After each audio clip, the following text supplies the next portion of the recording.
या खुदा बहरे जनाब मुस्तफ़ा इमदाद कुन या रसूल अल्लाह अज़ बहरे खुदा इमदाद कुन या शहीद करबला या दाफ़ी करबो बला कुल्लु ख़ाश शहज़ादे कुल्लु क़बा इमदाद कुन गौसे आज़म बने बेसरो सामा मददे क़िबले दीन मददे काबे ईमा मददे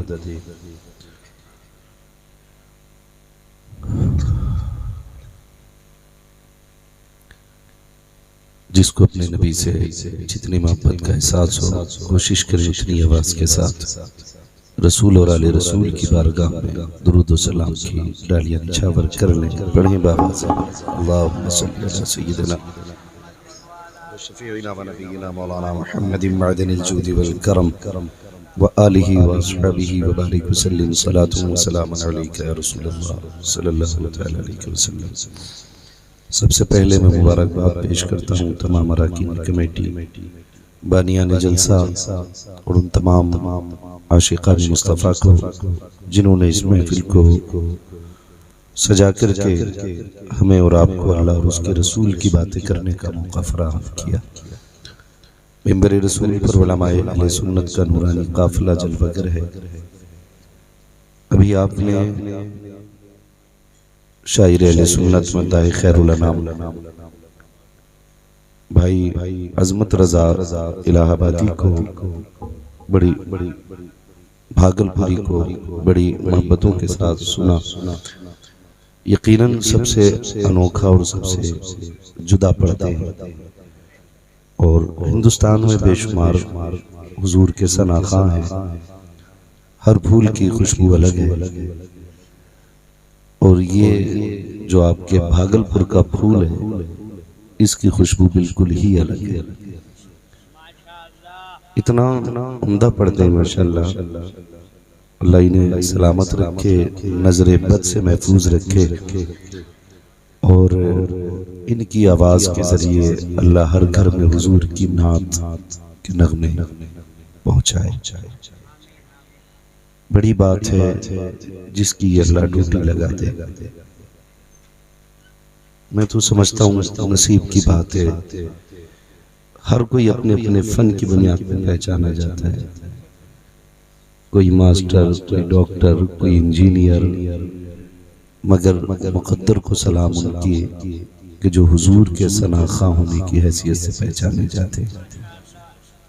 बड़े अच्छे लोग हैं, अल्लाह इन्हें सलामत रखे और इनकी आवाज़ों में अल्लाह मज़ीद बरकत अता फरमाए।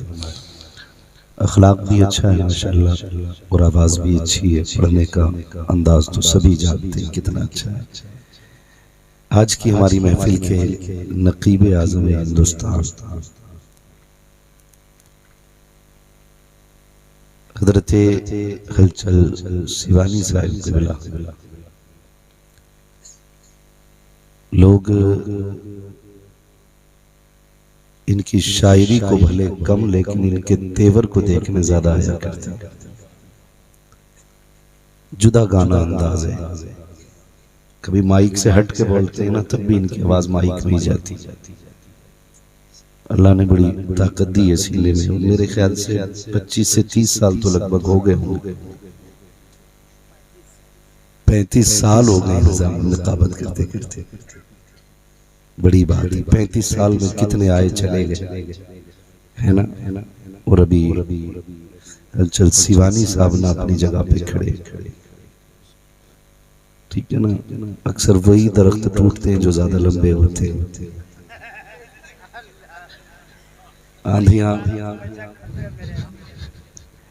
हाँ, तो जो छोटे पौधे होते हैं ना बड़ी बड़ी आंधियों में भी ना बच जाते हैं। ये रब का करम है। अल्लाह इन्हें सलामत रखे, ये इनकी मोहब्बतें हैं। अगर ये थोड़ी देर और इसी तरह शायरी कर देते ना तो फिर मैं अपने आप को सोचने पे मजबूर हो जाता, मैं हूँ कौन। खैर ये इनकी मोहब्बतें हैं और बस अपना एक ही तारुफ है, तेरे टुकड़ों पे पले गैर की ठोकर पे न ढाल, झिड़कियां खाएं कहाँ छोड़ के सदका तेरा। मैं तमाम उलमा की जानिब से वकालत करते हुए ये बात फख्र से कह सकता हूँ, शुक्र रब का हमें रोजी मिलती ही तब है जब हम अल्लाह और उसके रसूल की बातें कर लेते हैं। ये तमाम उलमा की हकीकत है। हमें अल्लाह रोटी ही तब देता है जब हम अल्लाह और उसके रसूल की बातें कर लेते हैं, उससे पहले तो हमें रोटी भी नहीं मिलती है। ये शुक्र है कि उलमा का रिज़्क़ हुजूर की जूतियों में उतारा जाता है, करम है रब का। तभी तो हम फख्र से कहते हैं, तेरे टुकड़ों पे पले गैर की ठोकर पे न डाल, झिड़कियां खाएं कहाँ छोड़ के सदका तेरा। और बगदाद वाले की महफिल सजाई है, अल्लाह हम सब का हामी और नासिर हो। ये हमारी खुशनसीबी की बात है हमारे लिए, क्योंकि उसकी महफिल सजी है जिसके बारे में मेरे इमाम ने कहा था, सर भला कोई क्या जाने के है कैसा तेरा, सर भला कोई क्या जाने के है कैसा तेरा, औलिया मलते हैं आंखें वो है तलवा तेरा, औलिया मलते हैं आंखें वो है तलवा तेरा। और बड़ी बात कही थी मेरे इमाम ने आगाह करते हुए, फरमाया था अलहमा कहर है ए गौस वो तीखा तेरा, मर के भी चैन से सोता नहीं मारा तेरा। अभी भाई अजमत रजा भागलपुरी ने जो इस्तिगासा पेश किया बगदाद वाले की बारगाह में, अल्लाह कबूल फरमा ले, खुदा करे हम सब बगदाद के मेहमान बन जाए, अल्लाह हम सबको बगदाद शरीफ का मेहमान बना दे। ये शुक्र रब का, उसने हमें और आपको इंसान बनाया है और इंसान बनाकर के करम बालाए करम ये किया है कि हुजूर की उम्मत में पैदा फरमाया है। अगर हम इसी बात पे पूरी जिंदगी सजदे करते रहें कि हुजूर की उम्मत में पैदा किए गए हैं, तब भी उसके इस एहसान का हक अदा नहीं हो सकता। मेरे इमाम ने कहा था, अपने महबूब की उम्मत में बनाया मुझको, शुक्र किस तरह करूं मालिको मौला तेरा। और कितना बड़ा करम मिला है उनकी उम्मत में पैदा होने के बाद। आला हज़रत ने सारी गुत्थियां ही हल कर दी है। कभी कहते हैं पाँव अफगार है क्या होना है, पार जाना है नहीं मिलती नाव, जोर पर धार है क्या होना है। कभी ना उधर ले जाते हैं जहां जाते हुए डर लगता है। खुद ही कहते हैं छुपके लोगों से किए जिसके गुनाह, छुपके लोगों से किए जिसके गुनाह, वो खबरदार है क्या होना है। और फिर बाद में जब करम पेश किया तो कहते हैं क्यों रजा करते हो हंसते उठो, जब वो गफ्फार है क्या होना है, जब वो गफ्फार है क्या होना है। रजा फुल से अब वज्द करते गुजरिए, कह रब्बे सल्लिम सल्लल्लाहु अलैहि वसल्लम। तो अल्लाह ने हमें मुसलमान बनाया। कभी हमने सजदों में दुआएं नहीं मांगी थी, कभी रोए नहीं थे, राहें नहीं तकी थी। ये तो करम कर दिया रब ने। हुजूर की उम्मत में पैदा हुए। इमाम साहब ने कान में आके अजान पढ़ी, जब हुजूर का नाम आया मुजदे जाफिजा मिला, मुबारक हो मदीने वाले की उम्मत में पैदा हो गए हो। क्यों इतनी बड़ी खुशखबरी। आला हज़रत कहते हैं दिला बस खौफ से पत्ता सा उड़ा जाता है, पल्ला हल्का ही सही भारी है भरोसा तेरा। तेरी सरकार में लाता है रजा उसको शफी, जो मेरा गौस है और लाडला बेटा तेरा। शुक्र रब का, उसने मुझे और आपको हुजूर की उम्मत में पैदा किया। और हमारे हिस्से में बरेली का इमाम अता फरमाया है, हमें और आपको सुन्नी बरेलवी बनाया है। कई बार ना अभी इसी पे झगड़ा चल रहा है, तो हमारे लोग भी ना जो हमारे कहलाते हैं, हमारे कहलाते हैं, खाली कपड़ों का रंग बदल के आला हज़रत के खिलाफ हो गए। खाली कपड़ों का रंग बदल के। मैं कहता हूँ ये ना करें, उसी चौखट पे आओ और सारे कहो मैं मुजरिम हूँ आका मुझे साथ ले लो, के रस्ते में है जा बजा थाने वाले, इसलिए कि इमाम अहमद रजा से हमें बगदाद शरीफ का पता मिला है, उन्होंने हमें बगदाद वाले से मिलाया है। ये जानना बेहद जरूरी है। और मैं अक्सर एक बात कहता हूँ, खाली सुन के आला हज़रत को गाली ना दें, पढ़ के आला हज़रत को फैसला करें, पढ़ के आला हज़रत को फैसला करें।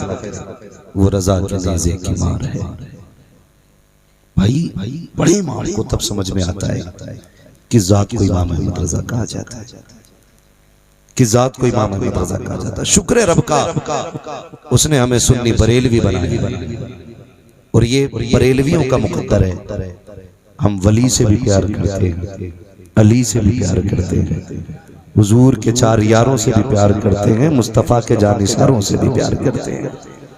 और ये भी हमारा मुकद्दर है, हम हुजूर के अहले बैत से भी प्यार करते हैं, हुजूर के सहाबा से भी प्यार करते हैं। ये करम है रब का कि हम हुजूर के हर चाहने वाले से प्यार करते हैं, हर चाहने वाले से प्यार करते हैं। और यही ईमान में जाने की इंशाअल्लाह जमानत बनेगा।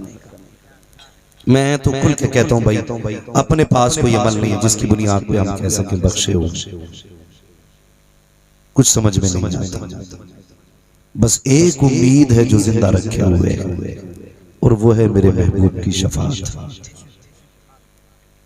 आला हज़रत ने क्या कहा था, एक मैं क्या मेरे इसिया की हकीकत कितनी, मुझसे 100 लाख को काफी है इशारा तेरा, मुझसे 100 लाख को काफी है इशारा तेरा। हुजूर का एक इशारा इंशाअल्लाह हम सब के लिए जमानत का सबब बन जाएगा। आज हम बगदाद वाले की महफिल में बैठे हैं, शुक्र अल्लाह का। बगदाद वाला भी हमारा है, अजमेर वाला भी हमारा है, कलियर वाला भी हमारा है, देवा वाला भी हमारा है, खुदा की कसम बरेली वाला भी हमारा है। हम तमाम वलियों से प्यार करते हैं, और यही मसलक के आला हजरत है, यही मसलक के आला हजरत है। वलियों की मोहब्बत ये अल्लाह के कुर्ब का जरिया बन जाती है। फरमाया गया कि वलियों की बारगाह में आते जाते रहा करो, 2 फायदे होते हैं बड़े बड़े। एक फायदा तो यह होता है कि बिगड़े वक्त संवर जाते हैं, दूसरा फायदा यह होता है कि बंदा गुनाहगार होता है, अल्लाह वली की सोबत के सदक़े में उसे नेकूकार बना देता है। और यही असल है, यही असल है। ये असल नहीं कि हम खतीब हैं, यही असल नहीं कि आप नकीब हैं, ये असल नहीं कि अजमत भाई नात खान हैं। खत्म होना है, कोई नहीं बचना है। बड़े अच्छे अच्छे लहजे, बड़े अच्छे अच्छे अंदाज वाले आए, लेकिन कोई नहीं रहा है और ना किसी को रहना है। आज हैं, कल थे हो जाएंगे। आज हम हिस्ट्री बयान कर रहे हैं, कल हम एक तारीख बन जाएंगे। कोई यहाँ हमेशा के लिए नहीं आया। मैं अक्सर कहता हूँ किसी चीज में घमंड नहीं, इतराना नहीं। जो भी जिसको तौफीक दी है ये रब ने दी है, ये रब ने दी। और याद रखिएगा, नेकी का काम सिर्फ मिंबर से नहीं होता। आप चाहें तो खेत में बैठ के भी नेकी कर सकते हैं, आप चाहें दुकान में बैठ के भी नेकी कर सकते हैं, आप डॉक्टर हैं तो ऑफिस में बैठ के नेकी कर सकते हैं, आप मास्टर हैं तो स्कूल में बैठ के नेकी कर सकते हैं, आप वकील हैं तो कचहरी में भी नेकी कमा सकते हैं। होगा कैसे?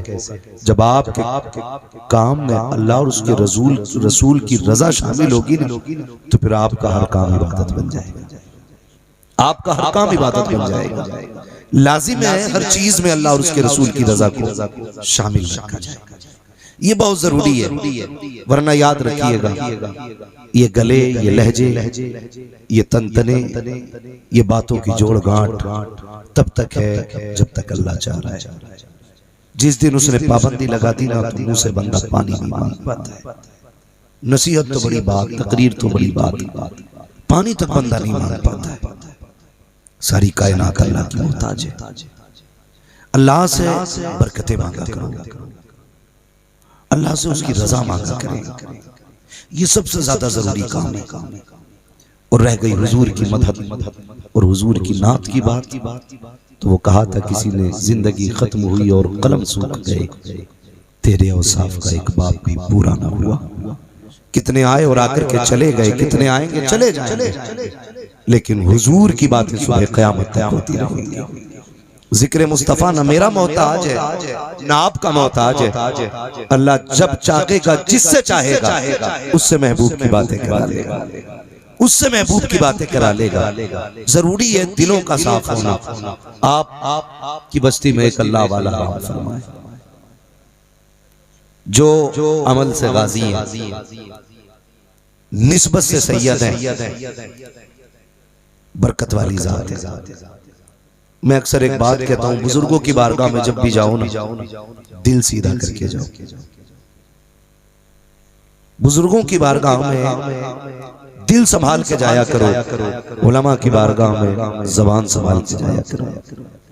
कभी भी ऐसा होता है ना, कोई भी अनपढ़ खड़ा हो जाता है और किसी भी मौलवी के सामने टक टक टक टक टक टक शुरू कर देता है। डर अल्लाह से। ये जो मिंबर पे बैठे ना, ये हुजूर के दीन के वाली से, ये यूं ही सफेद जुब्बा कुर्ते में नहीं बैठे, ये इज्जतें इन्हें रब ने दी हुई है, रब ने दी हुई है। मैं तो खुल के एक बात कहना चाहता हूँ, बर्दाश्त करने तो करें और ना भी करें तो फर्क नहीं पड़ता। मैं आईना वो दिखाऊंगा दाग चेहरे के, जिसे खराब लगे सामने सामने जाए। सारी बातें सभी को हजम नहीं होती, और शुक्र अल्लाह का मैं इतना बड़ा मतलबी भी नहीं हूँ कि आपको जोक सुना करके आपकी वाह वाह हासिल करके पैसे लेके चला जाऊं। इतना वक्त मिला, हजारों सर मेरे सामने है, सिर्फ मेरा 1 घंटा नहीं, इस गुफ्तगू में 1000 घंटे खर्च होने। कितने घंटे? 1000 घंटे खर्च होने। सिर्फ मेरा नहीं, जो आपका लगा है वो भी इसी में जुड़ेगा, जो आपका लगा है वो भी इसी में जुड़ेगा। अगर 1000 सर मेरे सामने तो 1000 घंटे बनेंगे। मैं इन 1000 घंटों को खराब नहीं करूंगा। चंद बातें जरूरी आपसे कह के बात खत्म करूंगा। खुदारा ये जो जमात है ना, इसकी इज्जत किया करो, इसकी कदर किया करो। इन्होंने मुझे पैसे नहीं दिए तारीफ के, इन्होंने मुझे चाय नहीं पिलाई है, आपने मुझे बुलाया है। मुफीद मशवरा दे के जाना चाहता हूँ। हम जानते हैं जो उलमा की मुखालफत करता है उसकी दुनिया भी बर्बाद हो जाती है, उसकी आखिरत भी बर्बाद हो जाती है, उसकी आखिरत भी बर्बाद हो जाया करती है। वरना दुनिया हैरत में, ये 5000 कमाने वाले हमसे ज्यादा सफेद कपड़ा पहन रहे, 7000 पहनने कमाने वाले हमसे अच्छा खा रहे। वजह क्या है? ये रिश्वत नहीं लेते हैं, ये ब्याज का पैसा नहीं रखते हैं, रातों के सन्नाटे में जेबें नहीं काटा करते हैं, रातों की तन्हाई में किसी की गोलकें नहीं चुराते हैं। क्या वजह है? ये 7000 लेने वाला सुख में क्यों है, 5000 कमाने वाला सफेद कपड़ों में आराम से क्यों है? तो वजह ये है दुनिया कसरत मांगा करती है, ये रब से बरकत मांगा करते हैं। कसरत वाले हमेशा नुकसान में रहते हैं, बरकत वाले हमेशा फायदे में रहते हैं। कसरत के 10 लाख कमाओ, नुकसान में रहोगे, बरकत के 5000 कमाओ, खुदा बरकत अता फरमाता है।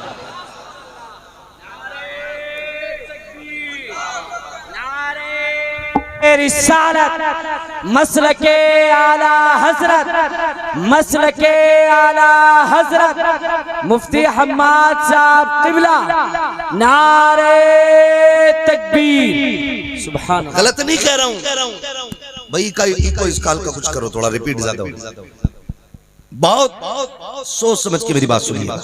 जिसे सिर्फ बहारे उर्दू पढ़नी आ जाती है ना, जिसे सिर्फ बहारे उर्दू आ जाती है ना, वो एक मसला पढ़ता और जाके इमाम से पूछता। बहारे उर्दू पढ़ने वाला इमाम से जाके कह रहा, ये बताइए नमाज में अंगूठा हिल जाए तो क्या है? इमाम से कह रहा अंगूठा हिल गया तो नमाज होगी कि नहीं? और कुछ फितना परवर ऐसे लोग होते हैं जो कहते हैं बताओ आदम अलैहिस्सलाम ने पहले कौन सा पैर रखा था जमीन पर? तू बता तूने कौन सा रखा था?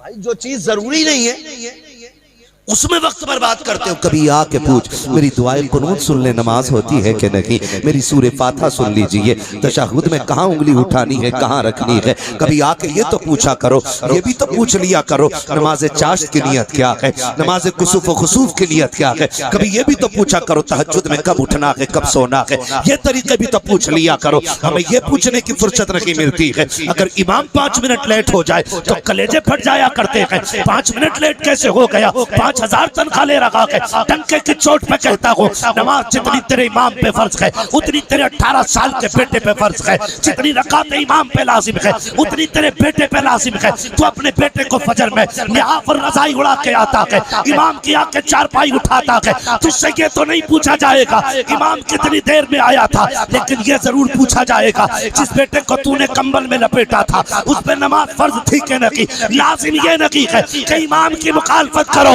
लाजिम ये है इमाम से पहले बेटे का हाथ पकड़ मस्जिद में ला, खुदा की कसम रब भी राजी हो जाएगा, मदीने वाला मुस्तफा भी राजी हो जाएगा।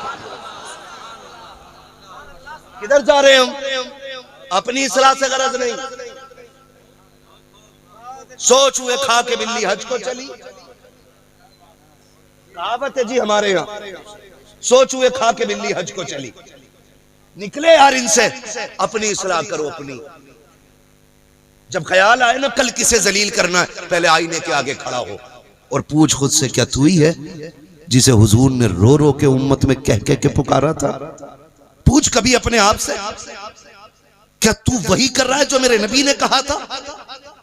बंदा अपनी इस्लाह करे, फिर देखो पूरा मुआशरा संवरता है कि नहीं संवरता है। आज हम अपनी इस्लाह पे नहीं, पूरी दुनिया की इस्लाह पे लगे पड़े। हम निकलेंगे, ओए इधर आ, मूंछ किधर गई, इधर आ, पूंछ किधर गई? सबसे पूछ रहा, कभी खुद से भी पूछना तेरा कदम किधर उठ रहे। माफ कीजिएगा, अगर 4 टाइम मस्जिद में पाबंदी से चले जाए ना, अगले दिन उस बंदे का नाम लेते हैं जिसकी 1 रकात या 1 वक्त की छूट गई। वो कहते हैं वो नहीं आया भाई नमाज में, वहीं खड़े होके कह रहा है मस्जिद वो नहीं आया नमाज में। क्यों? तू ये दिखाना चाहता है कि तू 5 टाइम आ रहा है? मजबूरी भी तो हो सकती है उसकी। मस्जिद में उसका नाम लेने की जरूरत क्या कि जी अच्छा लगता सब पढ़ते हैं तो। इतना ही दर्द था तो रात के सन्नाटे में जाता, आवाज देख के बाहर बुलाता, कहता यार तेरे बगैर मस्जिद की सफ में दिल नहीं लग रहा था, मैं चाहता था काश तू भी मेरे साथ जन्नतियों की लाइन में खड़ा हो जाता। ये कह के रात के सन्नाटे में जा, उससे जाकर के प्यार से बातें तो कर, पूछना क्यों नहीं आया था ज़ोहर में, क्यों छूट गई उसकी असर की। किसी को जलील करने की कोशिश न करना, वरना याद रख अल्लाह ऐसा कादिर मुतलक है, बड़े अच्छे अच्छों की मुंह पे मार देता है। तेरे मेरे पास सजदे कितने हैं, जब घमंड की बारी आई है करोड़ों बरस इबादत इब्लीस के मुंह पे मार दी गई है। वो इतना करीम भी है कि रहमत हक बहानमी जोयत, अगर वो बख्शने पे आता है तो बरसों के सजदे नहीं, चंद लम्हों के आंसुओं के सदके में माफ कर दिया करता है। हमारे रवैये और हमारे तरीके, माफ कीजिएगा, अभी कुछ दिन पहले की बात है, ये कह के जाऊंगा क्योंकि सोशल मीडिया का दौर है, दुनिया में बात पहुंचेगी। जहां से फोन आया अभी वहां गया नहीं हूं, गया तो बात करूंगा, लेकिन मैं चाहता हूं हम सब इससे सबक हासिल करें। एक बंदे ने फोन किया, इमाम था, इमाम उसने कहा हजरत मेरी बच्ची बीमार हो गई, बुखार का दौर चल ही रहा है, मेरा बेटा भी रात में आया ना तो हॉस्पिटल में था, सुबह में आया तो। मैं सच्ची बताऊं, जबान के ये भरम निभाने बड़े मुश्किल होते, किए हुए वादे बड़ी मुश्किल से निभाए जाते हैं, लेकिन उम्मीद करते हैं हुजूर के करम पे हम उनकी जबान के लिए निकलेंगे, वो हमारा ख्याल रखेंगे। ये सोच के हम घर से निकल आते। आपको अल्लाह सलामत रखे। उस बंदे ने मालूम क्या कहा, फोन करके कहा बच्ची बीमार हो गई, 3 दिन एडमिट रही, और प्लेटलेट जो गिर जाती है ना, क्या बोलते हैं उसको डॉक्टर साहब, क्या बोलते हैं उनको? प्लेट्स बोलते हैं ना, है? हाँ, तो जो डेंगू की वजह से वो प्लेटें गिरी ना, तो उसने कहा ना कि 3 दिन लगे, तकरीबन 45,000 का खर्चा आया। उसने कहा तनख्वाह कितनी? 7,000 तनख्वाह का। मैंने हजरत उधार ले लिया, इस उम्मीद पे लिया था कि इमामत की तनख्वाह मिलेगी ना आगे तो मैं कर्जे उतार दूंगा। वो रो के कहने लगा, गया ना तो मस्जिद के मुतवल्ली ने कहा मौलाना अब तुम्हारी जरूरत नहीं है, अब तुम जा सकते हो, दूसरे इमाम का इंतजाम कर लिया गया है। ये देखो मेरे हाथ जुड़े हैं, आज अगर इमाम के आगे मजबूरी है, आपके मातहत के आगे मजबूरी है, आप वो आपके सामने खड़ा है ना जो जिससे आप हिसाब ले सकते हो, तो डरो अल्लाह के अजाब से। आज आप उसके साथ नरमी का रवैया नहीं करोगे ना, अल्लाह ऐसी मुश्किलों में डाल देगा, कोई बचाने वाला नसीब नसीब नहीं होगा। आप अपने लहजे दुरुस्त करो। उसने कहा कि 3 दिन के बाद पहुंचा था, बच्ची बीमार थी, वो रोता हुआ कहता मैं बच्ची को रोता हुआ छोड़ आया था ताकि मस्जिद जाऊं ताकि लोग नाराज ना हो सके। ओ यार मैं तुमसे पूछना चाहता हूं, क्या इमाम की बेटी बेटी नहीं होती है? क्या इमाम की औलाद औलाद नहीं होती है? मैं घर से चलता हूं, हजरत घर से चलते हैं, पूछो तो सही है जितने उलमा बाहर जाने वाले हैं, आप भी तो परदेश जाते होंगे, क्या आपकी बच्चियों के फोन आपको नहीं आते होंगे? आपकी औलाद आपको याद नहीं करती होगी? हमारे बच्चे रोते हुए हमें छोड़ा करते हैं, कितनी मुश्किल और बहानों से हम घरों से निकला करते हैं, तब जाके आप तक पहुंचा करते हैं। और फिर उसके साथ रवैया ये कि इमाम इंसान नहीं होता है, उसकी बेटी बेटी नहीं है, उसकी औलाद औलाद नहीं है, सिर्फ तुम्हारी औलाद औलाद होती है। अगर किसी की बच्ची बीमार थी, मैं तो ये कहता हूँ गैरत से डूब के मर जाना चाहिए उस मुतवल्ली उस खजांची को जिसने इमाम के साथ ये रवैया किया है। अल्लाह से डरो, आज उसकी बच्ची बीमार है तो वो 3 दिन वक्त दे गया है। अगर तेरी बच्ची बीमार हो गई पता तू क्या करेगा? इसलिए कि शाफी भी अल्लाह है, काफी भी अल्लाह है, रज़ाक भी अल्लाह है, कादिर भी अल्लाह है, हाकिम भी अल्लाह है, मालिक भी अल्लाह है, उसके आगे किसी की नहीं चलती है। जब वो पकड़ने पे आता है कोई बचाने वाला नहीं मिलेगा। अगर ये चाहते हो तुम्हें सुख मिले, तुम लोगों के साथ नरमी से पेश आया करो, खुदा की रहमतें तुम्हारे साथ रहा करें। नारे तकबीर, नारे रिसालत, हज़रत अल्लामा मुफ्ती हम्माद रज़ा साहब क़िबला। दिल के फपोले जल उठे सीने के दाग से, इस घर को आग लग गई घर के चिराग से। क्या नमाज़ें कबूल होंगी उन लोगों की जिसके पीछे पड़ी और उसी के खिलाफ शुरू? इससे बेहतर था कि तुम इसके पीछे सजदे न करते, इससे बेहतर था तुम इसे इमाम न बनाते। ना करें ये, निकले इन चीजों से और दिलों में जगह पैदा करें, दिलों में जगह पैदा करें। अल्लाह तौफीक दे तो सिर्फ बहारे उर्दू पढ़ के किताब ना पढ़े, बहारे शरीयत लेके इमाम के पास आ और उससे फिर बाकी के मसाइल सीख। हाँ, डरता नहीं हूं कहते हुए 90% हमारी आवाम को कपड़ा पाक करने का मसला नहीं आता होगा और बात करने में हम बहुत आगे हो जाते हैं। आए कभी अपने इमाम से पूछें, बताएं कपड़ा कैसे पाक होता है, बताएं गुस्ल कैसे होता है। हाँ, हमारा जो एतमाद है ना वो इमामों से ज्यादा मुजाबरों पे हो गया। मौलवी से ज्यादा मुजाबर को मान रहे हैं। मौलवी अगर ये कहते सूरज जिन्न पढ़ाकर सारे भूत उतर जाएंगे तो नहीं मानेगा। और बाबा जिसकी ना दाढ़ी ना मूछ, चरस मार के भांग पी के कह रहा कलंदर हूं अली का, वो अगर कहते तुझ पे 7 है राख दूंगा मल के सो जाइए, तो 7 दिन भूत बन के सोने तैयार है, कुरान पढ़ने तैयार नहीं। गलत नहीं कर रहा हूं समझ भाई, हकीकत है। और हमने उन्हें बाबा बना रखा है। बाबा जो वो कहते वो ही होना है। जाके कह रहा मियाँ बीवी झगड़ा चल गया तो बाबा से कह रहा तावीज दे दो, बीवी ससुराल भाग गई है, तो वो कह रहा आ जाएगी, 3 तावीज ले जा। अबे जिसकी खुद 6 महीने से नाराज है वो तेरी 3 तावीजों में ला देगा। सितारे मिला दो। कौन से भाई? क्या मेरी बीवी की बन नहीं रही है? ऐसे आंखें बंद करके देख के कहता कि तेरा उधर है उसका उधर है। जिससे 6 साल में अपने ना मिले वो हमारे सितारे मिलाएगा। निकलो इस अंधी दुनिया से।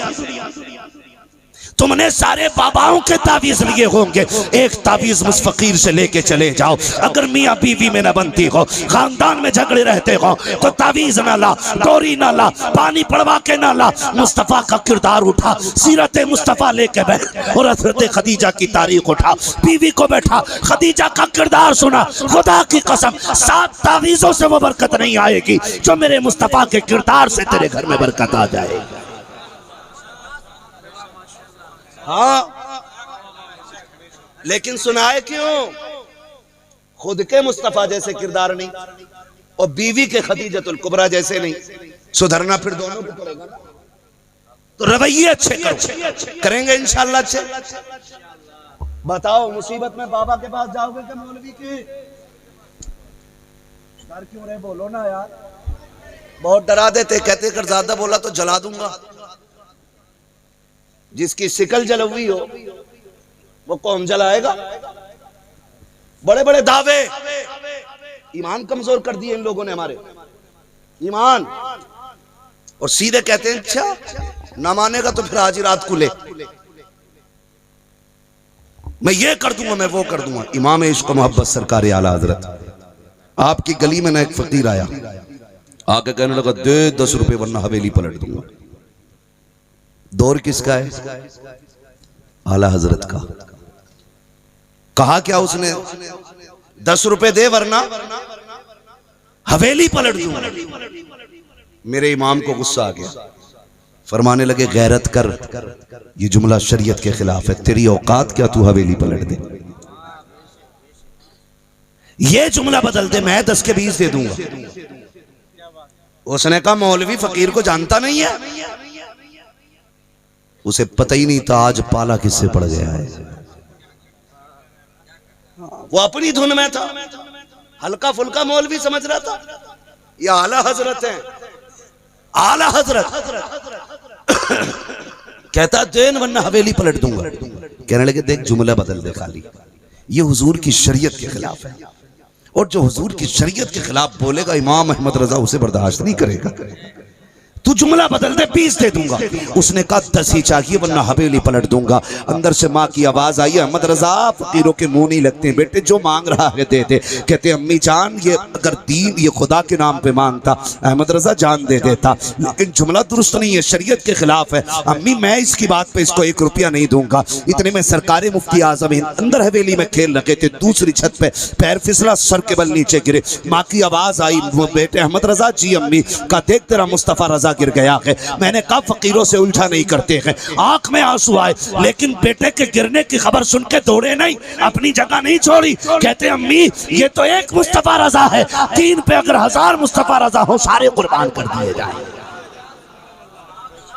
ये अकीदा रखो ना, लेकिन है ही नहीं अकीदा, ये कमजोर हो गए। अगर खेत में फसल अच्छी हो जाए ना, कह रहा बाबा का करम है, बाबा का करम है। सुन भाई कैसे करम के फसल उनकी दुआ से ही अच्छी हो गई है, बर्दाश्त कर ले तो कह दूं तेरा बाबा अपनी दुआ से तेरी फसलें जमा रहा है। इसके जब से बाल गिरे गंज पे, इससे अपने बाल तो जमा नहीं, खेती इससे जम रही है। नजरिए देखो हमारे अकीदे। मुझे खुद बताओ, हम तो खेत में सिर्फ एक दाना डाल के आए थे। खेती करते हैं ना लोग, जो करते हैं वो बोले जरा।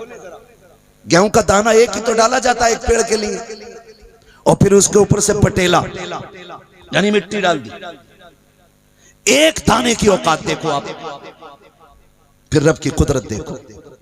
दाने का किल्ला निकला, और किल्ला इतना नरम के कोई मसल दे तो टूट जाए, कोई यूं मार दे तो टूट जाए, लेकिन रब उसे कैसे निकालता? जमीन का सीना चीर के निकालता है। ये कुदरत किसकी है? बोले सारे किसकी है कुदरत? और जोर से किसकी? और जोर से किसकी? अल्लाह की कुदरत। एक किल्ला निकालता है जमीन का सीना चीर के। वो कह रहा पीर का करम है।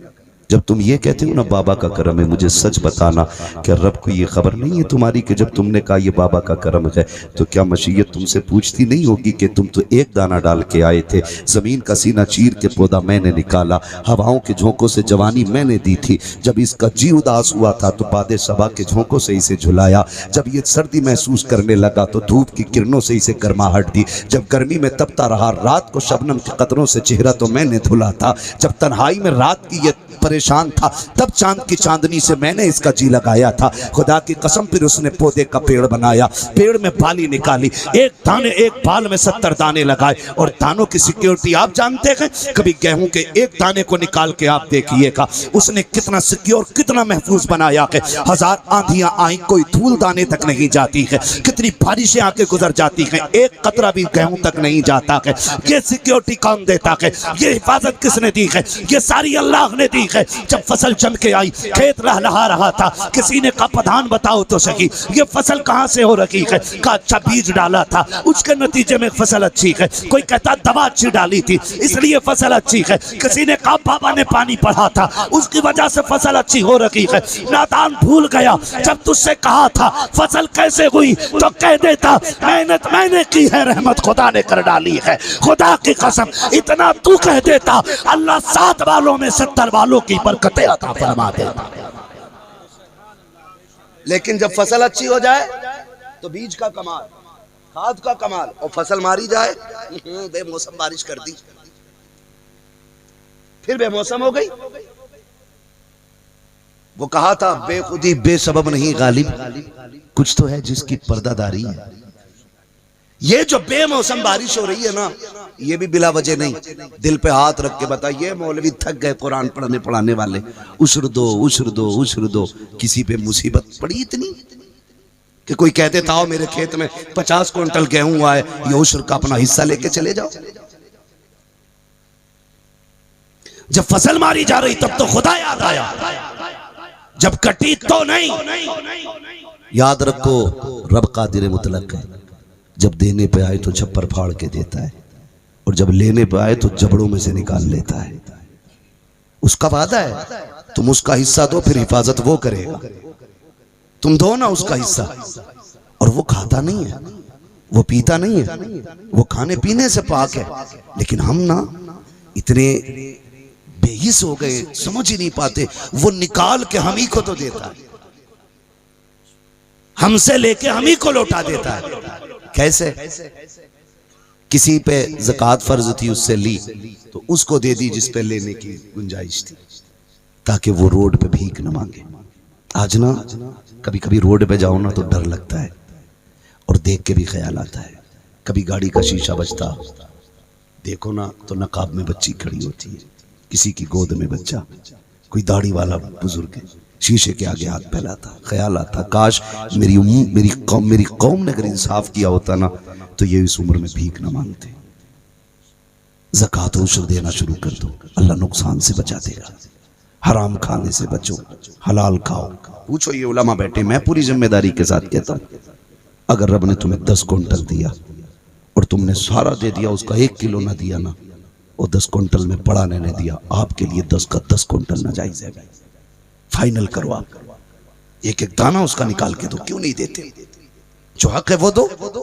क्या लिया उसने तुमसे? कुछ भी तो नहीं लिया ना भाई। अगर 20वां हिस्सा ले लिया तो क्या ले लिया तुमसे? ना, ये ना करो। तो हमारी आदतें बिगड़ती जा रही हैं। अकीदे मजबूत रखो। सरकार आला हज़रत क्या कहते हैं? कहते हैं ये शरीयत के खिलाफ है। खाली जबान बदल दे, मैं दे दूंगा। उसने कहा ना, हवेली पलट दूंगा। सरकार मुफ्ती आज़मीन गिरे, माने का देख गिर गया ना बेटा। मैंने पहले ही कहा था फकीरों के मुंह नहीं लगते।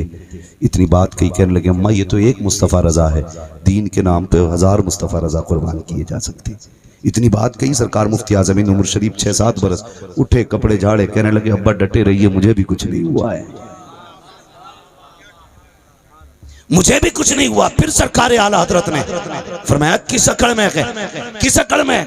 कावेली पलट दूंगा। गुस्सा आया बरेली के पठान को, पठान हो तो ऐसा हो, गुस्सा भी आया है तो दीन के लिए आया है। पैर का जूता निकाला, फरमाने लगे हवेली छोड़, अहमद रजा की जूती पलट के दिखा दे। उसने कहा ये कौन सी बड़ी बात है? पैर लगाया, जूता नहीं हिला है, हाथ से हिलाया, नहीं हिला, दोनों हाथों से ताकत लगा दी, नहीं हिला। कहने लगे ये क्या हो गया है, जूता क्यों नहीं हिल रहा है? फरमाने लगे ये तो अहमद रजा की हवेली है, तू जूता नहीं पलट रहा है, तू क्या समझता है अहमद रजा लावारिस है?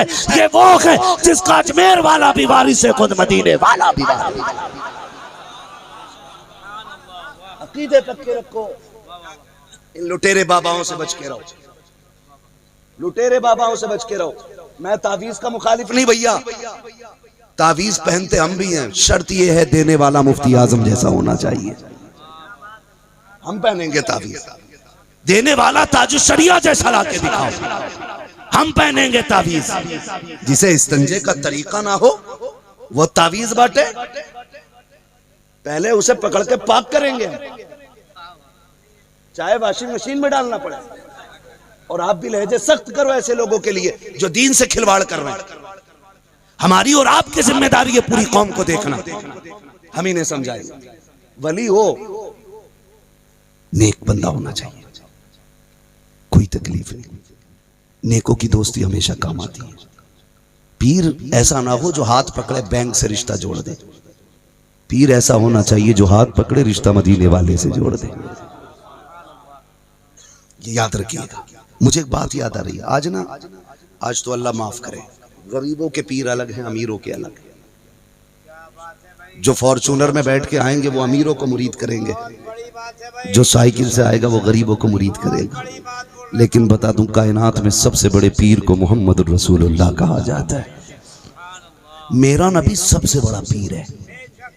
और उसकी चौखट की कहानी, एक ही सफ में खड़े हो गए महमूद अयाज, ना कोई बंदा रहा ना कोई बंदा नवाज। हाँ, असहाबे सुफ़ा को कभी झांक के देखो, हर क्वालिटी का बंदा मिलेगा। हुजूर की चौखट है। आज तो पीरों की क्वालिटी बदल गई। मुरीद, वीआईपी पीरों का वीआईपी मुरीद, वीआईपी मुरीदों का वीआईपी पीर। हाँ, माफ कीजिएगा, हमारे रवैये दोहरे हो रहे हैं। पीर तलाश करो ना। पीर का मतलब क्या होता है? पार्टी बंद। किसे पीर कहते हो? जो अलग पार्टी बना ले। अब तो कह रहे हैं सुन भाई, तू मेरा मुरीद हो गया, उसके मुरीद के साथ मत टहलिए। आग लगा दी इन चीजों ने। घरों में दीवारें खड़ी हो गई, हमारे नफरतें बढ़ती जा रही हैं। फर्क कितना हुआ? पहले ना लोग पीर को तलाश करते थे, अब पीर मुरीद ढूंढते फिर रहे। हाँ, मुरीद ढूंढते फिर रहे। कह रहे शिवानी साहब, मोहल्ले में कोई नया बच्चा आया है, कहा क्यों कि हमारी गोद में डाल दो। क्यों, तेरे बाप का है? हमारी गोद में डाल दो। दिल तंग है इन पीरों के। दिलों में गुंजाइश थी। मेरा इमाम मुरीद होने निकला ना तो गंज मुरादाबाद शरीफ है ना, अल्लामा फजल रहमा गंज मुरादाबादी रहमतुल्लाह तआला अलैह की चौखट में कैसे आए मौलाना मुरीद होने के लिए?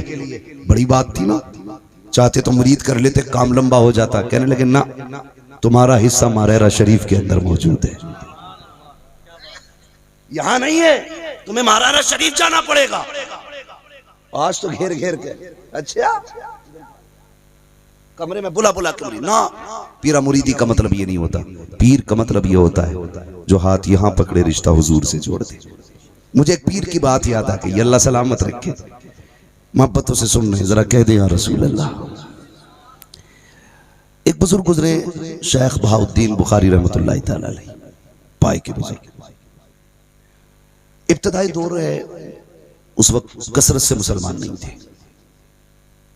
आप ना बस्ती से गुजर रहे थे, जंगल से गुजरे ना, किसी ने देख लिया शेख बहाउद्दीन जा रहे, भीड़ लग गई लोगों की।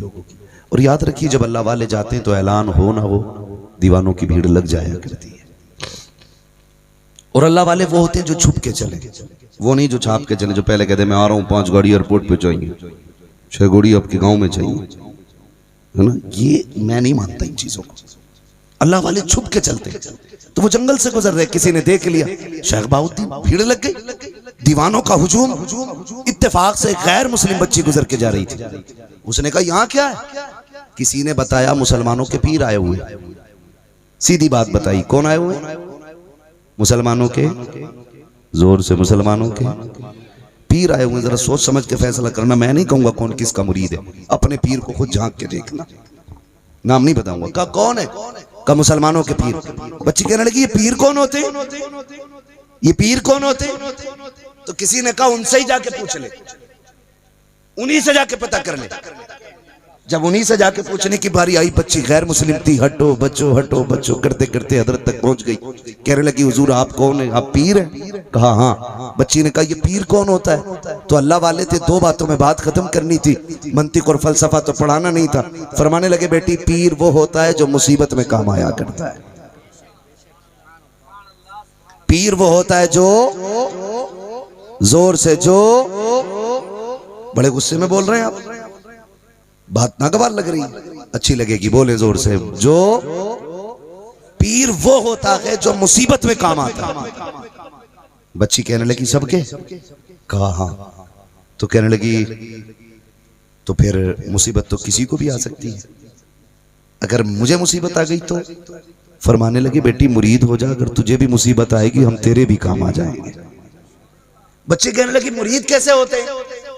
फरमाने लगे मेरे हुजूर का दिया हुआ दीन कबूल कर, कलमा पढ़ और फिर मेरी बैत कर।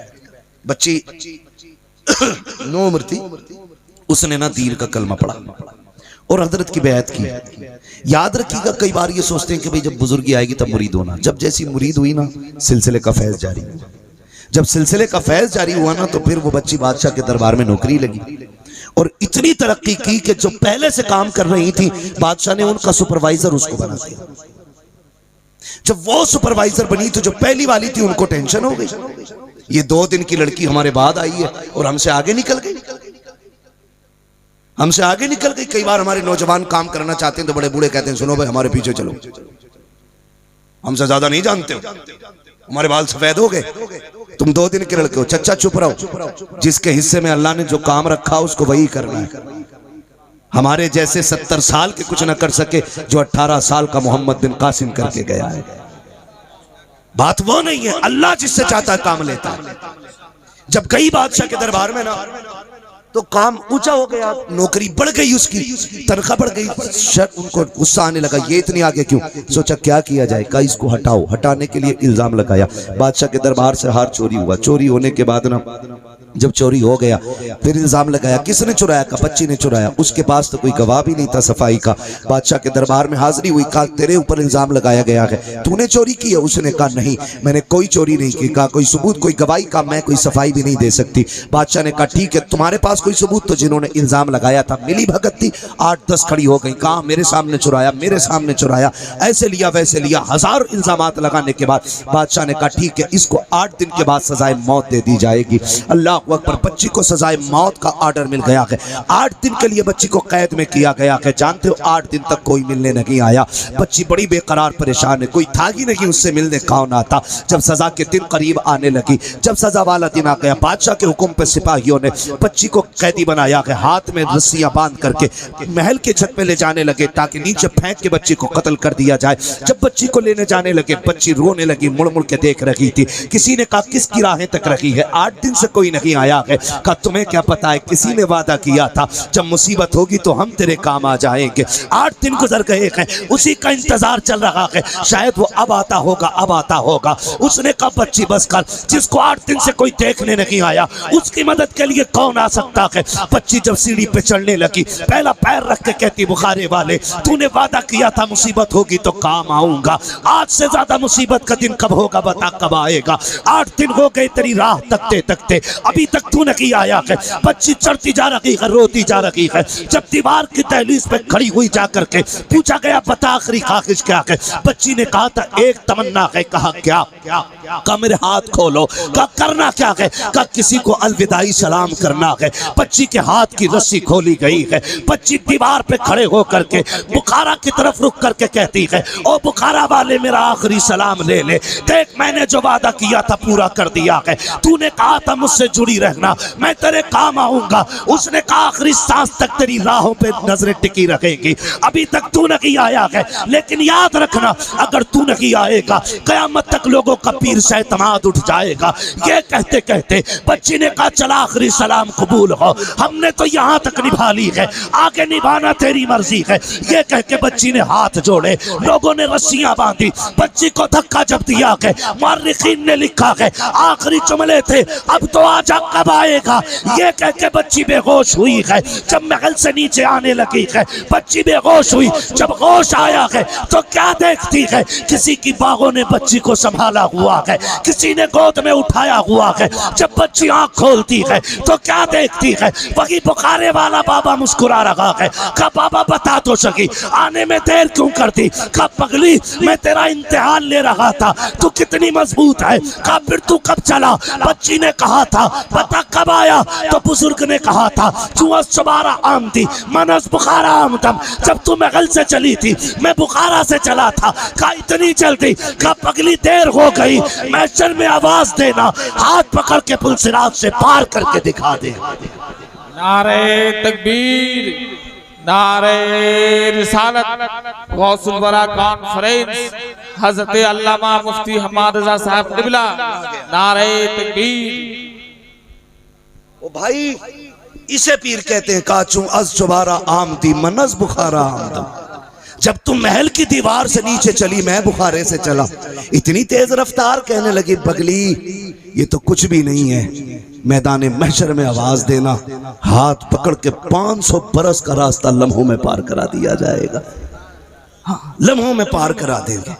ओ भाई, ये अल्लाह वाले होते हैं, ये अल्लाह वाले होते हैं। बगदाद वाले की महफिल है, आम महफिल नहीं है, बड़ी शान वालों की महफिल है, बड़ी शान वालों की महफिल है। खुदा की कसम, उनकी चौखट से कोई खाली नहीं जाता। रुक के एक बात कहूं, एक सीधी सी बात जाने, अल्लाह आपको सलामत रखे। सरकार गौसे पाक के हवाले से पूरी जिंदगी सुनाए कि नहीं सुनाए? हमने तो जब से होश संभाला है ना, हम सबको हमारी माओं ने चूल्हे पे जो सबसे पहली तारीख बताई थी वो बगदाद वाले की तारीख बताई है। जहां तक हमें याद आता, अजमत भाई हर महीने की 11 तारीख को जब माँ हलवा बनाती, कहती वुजू करके खाना बगदाद वाले का है। उनकी इज्जत, उनकी मोहब्बत तो हमारी घुट्टी में है। मगर आपसे इतनी गुजारिश है, थोड़ा समझे जरा। यूं ही कोई माँ अब्दुल कादिर जिलानी की माँ नहीं होती है, यूं ही कोई बाप सैयद मूसा जंगी दोस्त नहीं होता है। कुछ ना कुछ तो करना पड़ता है। आपसे रुक के कहूँ, रिश्ते सारे होते हैं। मैं एक बात बहुत कहता हूँ, मैं कहता हूँ कि जमीन अच्छी होती है तो फसल अच्छी होती है, माँ अच्छी होती है तो नस्ल अच्छी होती है। माँ अच्छी होती है तो नस्ल अच्छी होती है। क्या आज हम अच्छी माएँ तलाश करते? हमारी कोशिश रहती है कि हमें अच्छी माँ मिले ताकि हमारी अच्छी नस्ल आगे चले? नहीं जी, हमारा अब्बा हिसाब लगाता है, अगर 10 लाख से कम मिले ना तो नाक कट जाएगी। लोग कहेंगे जुम्मा के लड़के को 5 ही लाख मिले। और मैं इस जुम्मा से पूछना चाह रहा हूं, जुम्मा हफ्ते शनिचर जो तुम मांग के लिए मर रहा है ना कि 10 लाख लूंगा, इसमें से एक चोन्नी तुझे दवा के लिए भी नहीं मिलेगी। अलबत्ता इतना जरूर है कि तू इस 5 लाख से अपनी जहन्नम का ईंधन इकट्ठा कर रहा है। आज क्या कंडीशन है हमारी, किससे छुपी है? आज हम कहां खड़े हैं कौन नहीं जानता है। हम अपने मजहब की बात करें तो मुजरिम, हम अपने हक की बात करें तो मुजरिम, हम अपनी कौम की भलाई की बात करें तो मुजरिम। हम कहां खड़े हैं समझो यार। हमारी बेटियां खैरों के बिस्तर पे जाके लेट गई, अभी आंखें नहीं खुली। 10 लाख से ज्यादा बेटियां गैर मुस्लिम हो चुकी हैं, कब जागेंगे हम? बोलो मुझे बताओ। पूरी दुनिया सर जोड़े बैठी है, ये मुर्तद क्यों हो रही है? सैकड़ों वजूहात लोगों ने निकाली, लेकिन एक सबसे बड़ी वजह जो मेरी समझ में आती है ना, वो है निकाहों का मुश्किल कर देना। अगर निकाह मुश्किल नहीं होते ना तो कोई बेटी बाप की इज्जत पे लात मार के नहीं जाती। अमीरों से गुजारिश है, हिसाब देना अल्लाह के घर। जमींदारों रब के आगे खड़ा होना है। पैसे वालों मुस्तफा के सामने जाएंगे हम, किस मुंह से खड़े होंगे? अल्लाह तूने 20 बीघे जमीन का मालिक बनाया था, 50 बीघे थी। अब्बा अल्लाह मेरे पास 10 लाख का कैश था। वो पूछेगा तेरे पास 10 का था तो तूने 15 लाख लड़की वालों से मांगे? तुझे गैरत नहीं आई? क्या तेरा पेट इतने पैसे से नहीं भर रहा था? बता, ये मेरे महबूब की उम्मत की बेटियां मुर्तद होती रही, तुझे क्यों नहीं दिखा? मारे जाएंगे, कोई बचाने वाला नहीं मिलेगा। निकाह इतने आसान कर दो कि बेटियां मरना तो पसंद करें, किसी बेदीन की बिस्तर पर लेटना पसंद ना करें। मजबूरियां है उनकी भी, मैं उनकी वकालत नहीं कर रहा हूं, उनकी तरफदारी नहीं, लेकिन आपसे बात करना चाहता हूं। 4 बेटे दे दिए तो उंगलियों पे गिन रहा शिवानी साहब, कह रहा 10 छोटे में, 10 बड़े में, 10 उसमें, 10 उसमें, 40 लाख मिलेंगे 4 बेटों। बेटे हैं ये, बैंक का कार्ड नहीं है। और तुम्हें क्या लगता मौत नहीं आनी? हमने मां के पेट से मुर्दा पैदा होते देखे, 6 महीने के लोगों के हमने लाशें उठते देखे, 10 साल की उम्र में मौत आते देखी है। 18 साल के जवान को हमने जनाजे में लेटे देखा है। और बढ़ के बात करूं 6 महीने रह गए, खबर आई इंतकाल हो गया है। और बढ़ के बात करूं बारात गई, दूल्हा बन के निकला था, रास्ते में हादसा हुआ, जनाजे में उसका जो सेहरा था कफन में बदल गया है। और बढ़ के बात करूं ससुराल वालों ने गाड़ी दी थी, उसी में बैठ के दुल्हा दुल्हन आ रखे थे, हादसा हुआ, दोनों जाके मौत से गले मिल गए हैं। तुम्हें क्या लगता है मौत नहीं आनी है? और मेरे भाई गैरत आनी चाहिए। सोचो तो सही, मैं तो खुल के ये बात कहता हूँ, शायद कि आपको कड़वी लग जाए, 7 बेटियां पालने में बाप की कमर नहीं झुकती है, 9 बेटियों की परवरिश में बाप के बाल सफेद नहीं होते हैं, 1 बेटी को रुखसत करने में बाप के बाल सफेद हो जाते हैं। तुम्हें क्या लगता है तुम अगर जहेज में मांगे हुए 10 लाख से 1 लाख लेकर के उम्रा करने जाओगे, किस मुंह से हुजूर की चौखट पे जाते हो? मैं तुमसे पूछना चाहता हूँ, अगर तुम्हें ससुराल से मिली हुई भीख का 10 लाख 1 लाख उठा करके तुम मदीने चले भी गए, अगर हुजूर की जालियों से आवाज आ गई और जालिम मेरे गरीब उम्मती का कलेजा निचोड़ के लाया है, क्या मुझे तेरे सलाम की जरूरत नहीं है, तो बताओ किस मुंह से ठोकरे खाते फिरोगे, किसके दरवाजे पे जाओगे? गैरत आनी चाहिए। बंद कर दो ये तमाशा, ये रिवायतें खत्म करो, ये लेन देन बंद करो और कह दो जिसने बेटी दे दी उसने सब कुछ दे दिया। खुदा की कसम मुआशरा भी अच्छा हो जाएगा, बेटियों के आने वाले दिन और मुकद्दर भी संवरते नजर आए।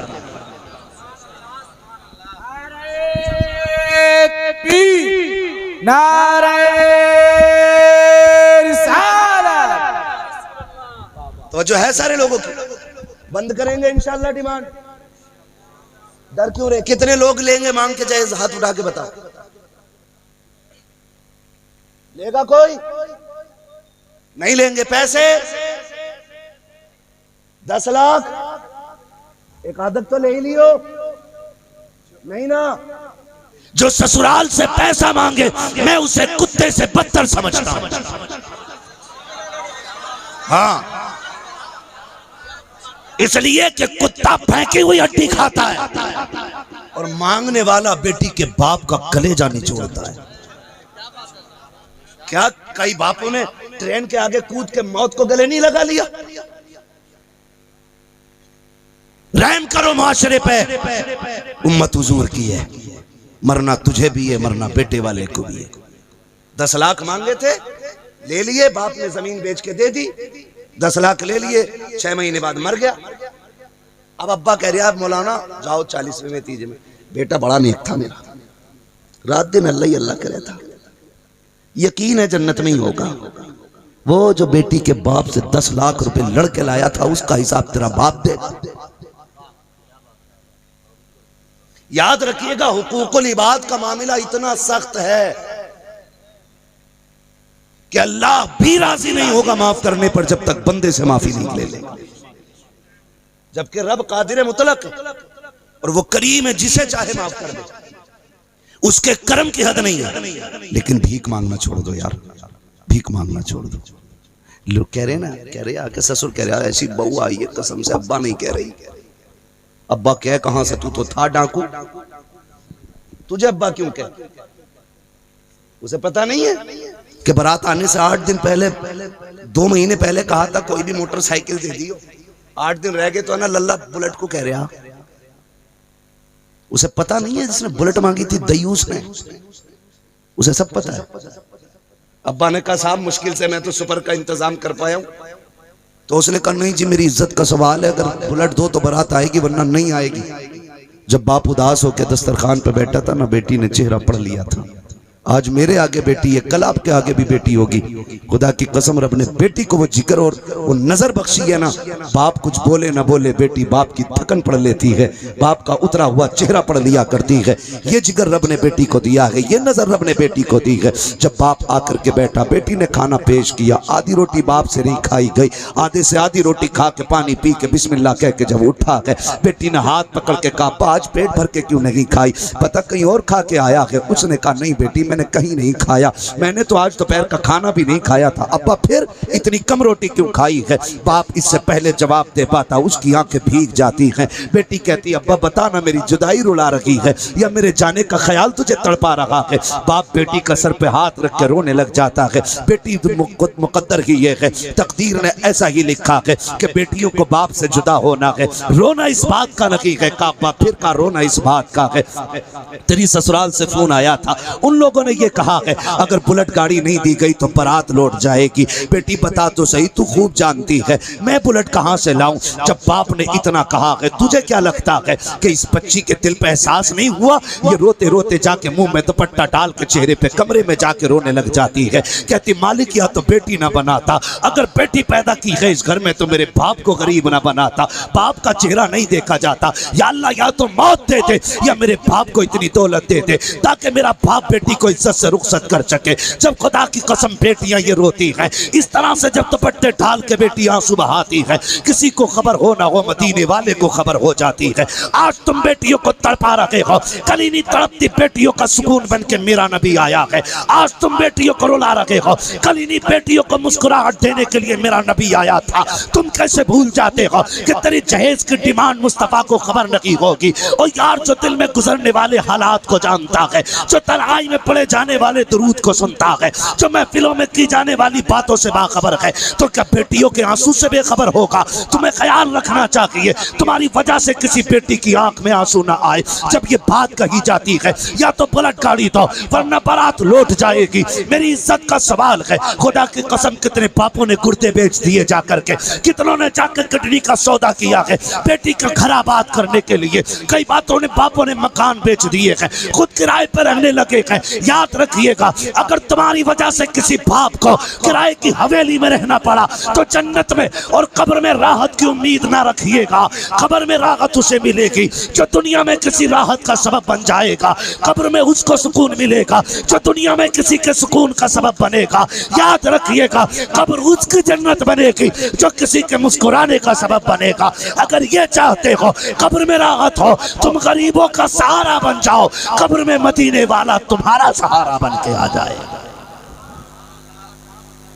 कौन सा रवैया हमारा अच्छा है, मुझे बताया जाए कौन सा अच्छा है? निकाह के लिए क्या नहीं करते? हाथ जोड़ के कह रहा हूं खुदारा बंद कर दो ये तमाशे, बंद कर दो ये तमाशे। एक बाप ने ना हुआ यूं, अभी थके तो नहीं आप भाई? ये जरा ये सरसराट इसका कम करें ऑपरेटर साहब, तवज्जो है। चलू थोड़ा सा 10 मिनट आगे बात कर लूं। बातें कड़वी है मैं जानता हूं, इसमें सुभान अल्लाह कहने वाले लोग मुकद्दर वाले नहीं जिगर वाले ही हो सकते हैं, जिगर वाले ही हो सकते हैं। भाई बहुत गौर से मेरी बात सुनिए, अल्लाह आपको सलामत रखे। बेटियां रहमत होती हैं, बेटे नेमत होते हैं। नेमत का हिसाब होगा, रहमत का हिसाब नहीं होना है। रहमत का हिसाब नेमत का हिसाब होना है। सोच रहे होंगे यार मौलवी हमारे पीछे ही पड़ गए, यही मौलवी आगे पीछे लगे रहेंगे ना तभी अकल ठिकाने रहेगी। वो अपनी आदत नहीं है, किसी सट्टे वाले ने ब्याज वाले ने 500 के नोट लुटा दिए तो मैं कह दूं देखो ये जन्नती जा रहा है। मैं तो दुआ करता हूं अल्लाह किसी सट्टे का, किसी शराबी जुआरी का मुझे 1 रुपया ना दिलाना। हाँ अल्लाह जितना देना हलाल का देना, हराम का 1 लुकमा ना देना। मिजाज थोड़ा सा अलग है, मैं सख्त भी हूं थोड़ा कड़वा भी हूं। और याद रखिएगा दवा जितनी ज्यादा कड़वी होती है फायदा उतना ज्यादा करती है। जो कड़वी दवा बर्दाश्त नहीं कर सकता वो ठीक नहीं होता है। और याद रखिए जो छोटे मर्ज में इलाज सही नहीं करता ना फिर उसका सीधा ऑपरेशन होता है। तो ऑपरेशन से पहले जो है दवा से ठीक हो जाओ, वरना कोई मेरे बाद वाला आके ऑपरेशन करेगा, तकलीफ भी होगी, मर्ज भी देर से ठीक होना है। वो ठीक हो तो हो, वरना अगर नासूर बन गया तो जान ले लेगा, जान ले लेगा। ये रवैये है। माफ कीजिएगा कम पड़ोसी भी नहीं होते, पड़ोसी भी नहीं होते। रिश्ता हो जाए 6 महीने टिक गया, रिश्ता चल गया, बारात आने में 15 दिन थे, शरारत कर दी मोहल्ले वाले ने, कहाँ ला रहे हो बारात, कुछ भी ना मिलने वाला, इनके यहाँ तो रोटियों के लाले हैं, ये कुछ नहीं देंगे, बस इतनी चिंगारी लगाने की देर होती है, खबर आ जाती है हम बारात नहीं ला रहे। खुदारा किसी की बेटी की जिंदगी में जहर न खोल, फिर अपनी बेटी के लिए तावीज नहीं, पूरा मौलवी भी लटका लेगा ना, उसे सुख नहीं मिलेगा। अगर चाहते हो अल्लाह तुम्हारी बेटियों को इज्जत दे तो सीधी बात है, तुम दूसरों की बेटी को इज्जत दो, अल्लाह तुम्हारी बेटियों को इज्जत अता फरमाएगा। जरा सी शरारत एक बच्ची की जिंदगी बर्बाद कर देती है, जरा सी शरारत। ये हमारे उलमा बैठे, पूछो इन्हें तो हमारी कौम तीजे 10वें में ही याद करेगी, 40वें में कोई याद नहीं कर सकता, वलीमे में कर भी लेगा तो दावत करके भूल जाता। हाँ बारात में चलियो मौलाना, शाम को आके कहता गए इमाम ने नमाज पढ़वाई, वो शुक्राने वाली, शुक्राने भी अल्लाह खैर करे, पूरी जिंदगी में खाली शुक्रानी पढ़ने जा रही है, दिखे कह रहा कैसे पढ़ी जानी है। हाँ एक आया मुझसे ही, मैं इमाम था, उससे बोला जरा नियत बता दो, मैंने बता दी सीधे, मुझे यार 2 रकात पढ़नी है भाई, उसे यही नहीं पता 2 कितनी हो, दे सजदे पे सजदा, सजदे पे सजदा, सजदा। अब मैं उसे देख रहा यार ये कब सलाम करेगा। अच्छा मैं चुपता, साथ वाला बोला वे कितनी और पड़ेगा, तो सजदे में ही कह रहा ना आपका सलाम करना। ये कंडीशन हमारे कौम की, हमें ये नहीं पता 2 रकात कैसी होती है और किस रकात में कितने सजदे, पूरी जिंदगी की घट्टी पढ़ने के चक्कर में। तो ये हम अपने उलमा से भी बहुत दूर हैं। ये जो 4 दिन 5 दिन पहले शरारतें की जाती है ना, ये बड़ी गलत होती है। मैं एक बारात में शामिल था, मैं खुद, बारातें 2 थी, एक बारात में हम भी थे और एक बारात और आई थी, नाम नहीं बताऊंगा लोग नाराज हो जाते, हरकत बता रहा हूं। आए तो दुल्हा ने लड़की के घर आके तमाशा शुरू किया, खाना नहीं खाएंगे हम, उससे कहो ऐसी निकाह करे। यहां तक कि यह ड्रामा हुआ कि उसने निकाह करने से इनकार किया। सिर्फ एक बात बता दो, जरा सी हरकत की वजह से जिस बेटी के हाथ की मेहंदी लगी रह गई हो, जो दुल्हन के जोड़े में सजी रह गई हो, जिसके दरवाजे से बारात लौट गई हो, उससे बड़ा दर्द किसने झेला होगा। क्या वो पूरी जिंदगी मुस्कुरा पाएगी? क्या वो पूरी जिंदगी हंस पाएगी? 72 हूरों का ख्याल तो लिए बैठे हो, एक बीवी का तो हक अदा करो पहले। हाँ पुलाव में बैठा ख्याली पुलाव, 72 मिलंगी, इससे नहीं बात। ये जो घर में आई है कह रहे आप बिल्कुल इज्जत ही नहीं कर रही, अब्बा कहती नहीं, अब्बा कहे कहां से, तू नहीं तो 10 लाख का प्रेशर डाला था। वो भूली नहीं है मेरा बाप कितनी मेहनत से 10 लाख लेके आया था, कितनी मेहनत से 20 लाख लेके आया था, कितनी मेहनत से उसने जहेज इकट्ठा किया था। बेटियां भूला करती हैं कहीं, खुदा की कसम रिश्ते बेटी के अगर समझने हो तो समझो, बेटी जैसी दौलत और बाप के हिस्से में कोई चीज नहीं हो सकती है। अल्लाह ने बेटी दे करके मैं समझता हूँ बहुत बड़ा कर्म किया है कि लोगों को बेटी जैसी दौलत अता की है। जाओ गारंटी है मेरी, बेटियों के साथ सितम ना किया करो, जुल्म ना किया करो। जब परदेश से आते हो ना तो पूरा घर सो जाता है, बेटियां जागती रहती हैं। जब आप थक के आते हो तुम्हारी हमदर्द बेटियां होती हैं। जब आप भूखे आते हो रात के 3 बजे ताजा रोटी बना के बेटियां खिलाया करती हैं। इनसे चेहरे बिगाड़ के बात ना किया करो। 18 साल तेरे दरवाजे पे हैं, इन पे हाथ ना उठाना, इनसे लग सख्त लहजे में बात ना करना, इसलिए कि ये वो परिंदे हैं जो 18 साल के बाद उड़ जाएंगे। फिर खुदा जाने ये जिस हवेली में जाएंगे वहां इज्जत के लुक़मे मिलेंगे या जिल्लत के लुक़मे मिलेंगे, ये कोई नहीं जानता है। बेटी जब तक तेरी दहलीज पे है इज्जत से उसको रखा करो, प्यार दिया करो, वो मांगी उसकी जायज जरूरतें पूरा किया करो। ये सोच करके अगर ससुराल में भी शौक पूरा होना हो, बाप की दहलीज पे शौक पूरा कर। और जब बेटियां जाने लगे उसके कान में ये मत कहना कि फोन कर देना, गाड़ी लेके आ जाएंगे, सबको देख लेंगे। जब वो जाने लगे कान में कह बेटी जैसे बाप की इज्जत रखी है वैसी शोहर की इज्जत रख के दिखानी।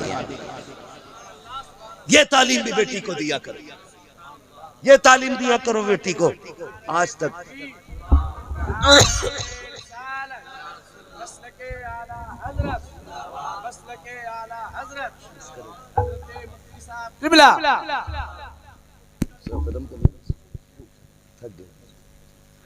तो जो है ना सारे लोगों की, अब ना बुलवाइए भाई, अब खांसी बोलने नहीं दे रही है। तवज्जो है सारे लोगों की, बात पूरी कर लो जरा। कह दें या रसूल अल्लाह। मुझसे मेरे भाई ने पहले कह दिया शजरा भी हुजूर का पढ़ना है। हाँ तो वो बाद में पढ़ूंगा, पहले ये तो सुन लो, पहले दर्द दिल सुनो, उसके बाद अगली बात होनी है। खुदारा बेटियों को जब रुखसत किया करें ना, वो तालीम दिया करें जो मेरे नबी ने दी है, जो मेरे नबी ने दी है। दुल्हन जब तलाश करो, नेक तलाश करो। जानते हो गौसे पाक की अम्मी कैसी थी? जिन्होंने पूरी जिंदगी किसी गैर महरम को देखा तक नहीं,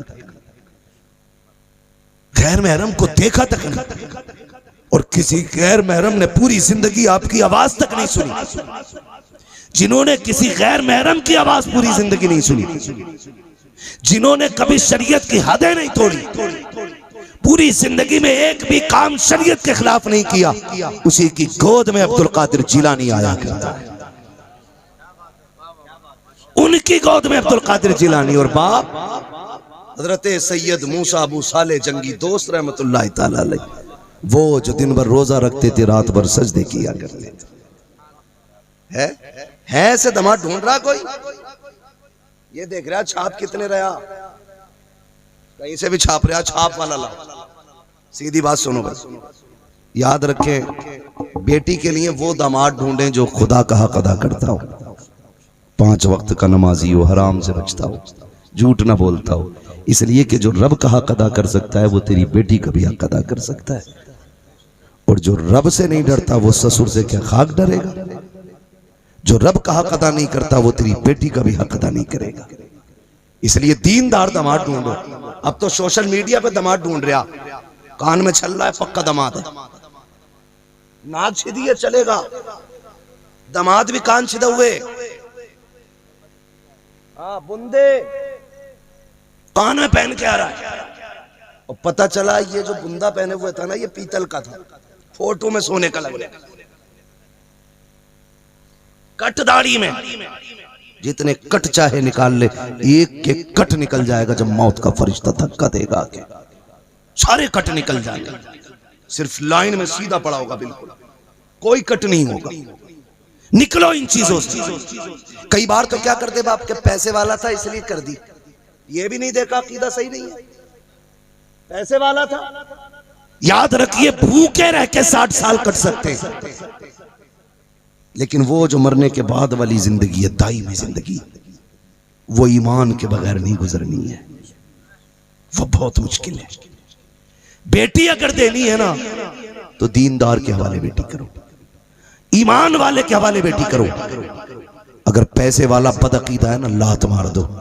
मजदूर हो, मसला के आला हजरत का पक्का हो, बेटी हवाले कर दो, इसलिए कि ईमान सलामत रहेगा तो सब कुछ सलामत रहेगा।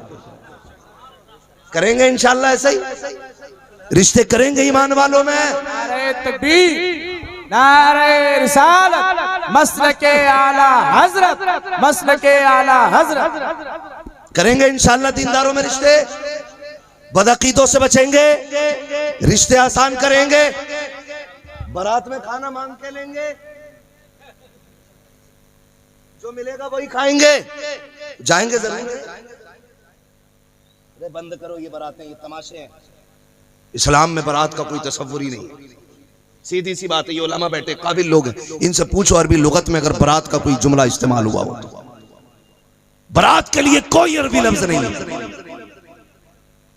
ये बारात हमारी वजह की हुई जाहिलाना दौर की रस्में हैं।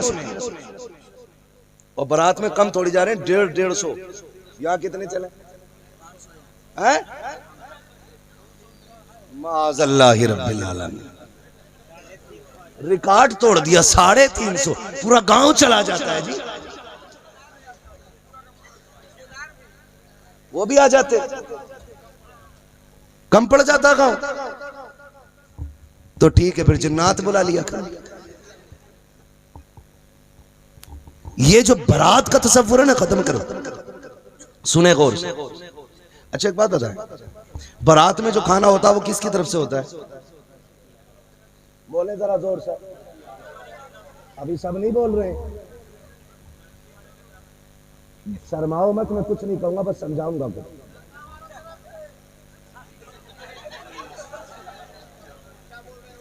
वो समझ नहीं पाए मेरी बात को। बारात में जो खाना होता है ना वो लड़की की तरफ से होता है ना। ये पंचायत बाद में होगी इंशाल्लाह, बैठे भाई, लड़की की तरफ से। अच्छा एक बाप है, बहुत गौर से सुन ले बात, ये पंचायत बाद में होगी, कौन लड़का लोग खिलाया जी, ये बाद में बात होनी है, लड़की की तरफ से होता है। एक बंदे की खुराक कम से कम 4 रोटी, कम से कम कितनी, जोर से ने बिरयानी तो वो अलग थाल रहा है पूरा। मैं एक मोटी बात समझा रहा हूं भाई ताकि समझ में आ जाए। कितनी, 4 रोटी। अगर बंदे 400 हैं तो रोटी कितनी बनी, 4 चौक 1600। 400 बंदों के लिए रोटी कितनी बनी, 1600। अब 1600 बंदे खाना खाने गए, 400 बंदे खाने गए, उसने 1600 रोटी बनवाई, ये तो बता दी मैंने। उसमें से जब खाने बैठे ना तो आधी कच्ची समझ के फेंकी, आधी जली समझ के फेंकी, कुछ ने ठंडी समझ के छोड़ी। कम से कम रोटियां कम थी, उसमें से 300 कम, तो कितनी बची, बोले जरा, 1300 रोटियां बची। जो खुराक 1600 रोटियां थी वो 1300 बची। अब जिसको रोटी नहीं मिलेगी बताओ वो शिकवा करेगा कि नहीं, बोले। इसको अगर समझना है तो यहां रुक के करें। जब बारात आया करती है ना, जहां खाने का इंतजाम होता है, तो लड़के का बाप गले में बैग डाल करके ना और यूं आस्ती ने चढ़ा के चक्कर लगा के पूछा, हाँ भाई शिवानी साहब, बोटी ठीक है, शोरबा ठीक है, नमक ठीक है। ऐसा लगता है जैसे कि शद्दाद या हामान टहल लगा हो। और अगर उसी महफिल में देखना हो बेटी का बाप कौन है तो पूछने की जरूरत नहीं है।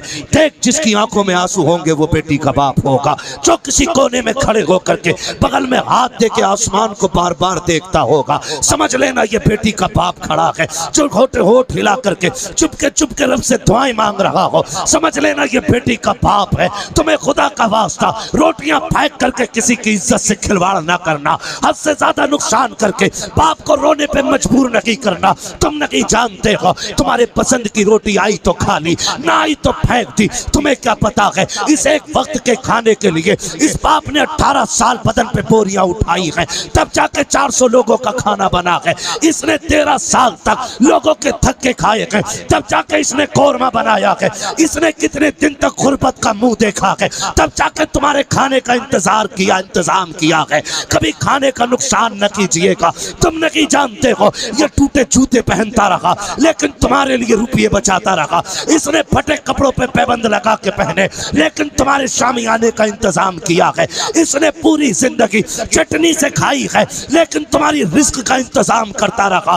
किसी के घर जाकर के खाने का नुकसान न करना।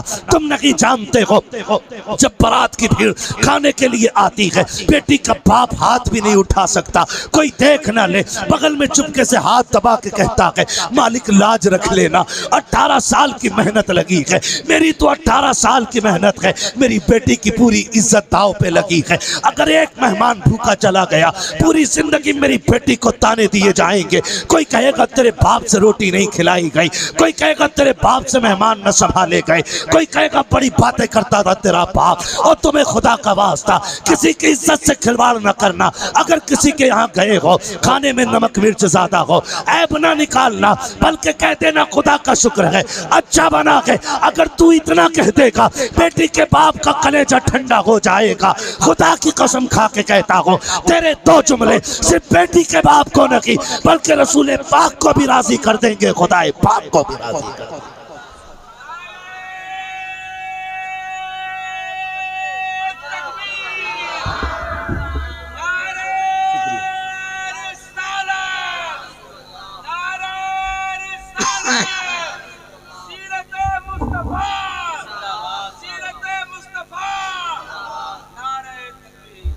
आज मेरे भाइयों बहनें बाल सफेद हो गए बाप की दहलीज पे बैठे बैठे, कोई उनका हाथ मांगने वाला ही नहीं आया।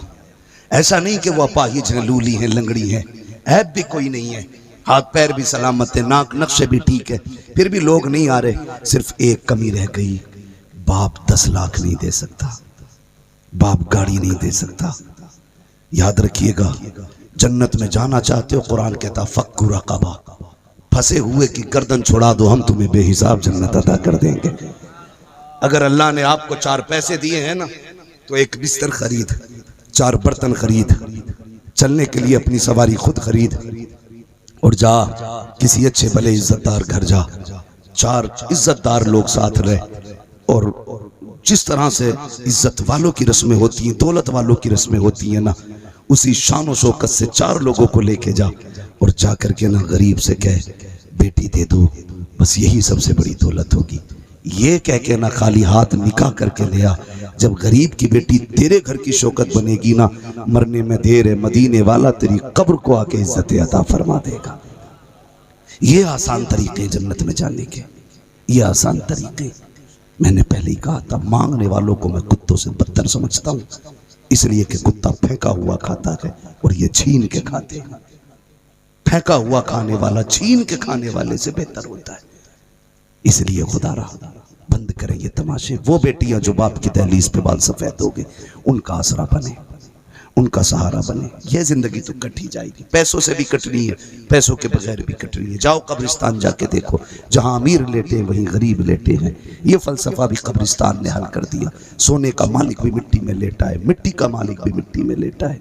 अकल गुरूर घमंड हो तो बस इतना याद रखना, हुए नामवर बेनिशां कैसे कैसे, जमीन खा गई आसमां कैसे कैसे, बड़े बड़े मिट्टी में लेटे। बचना किसी को नहीं है, बचना किसी को नहीं है।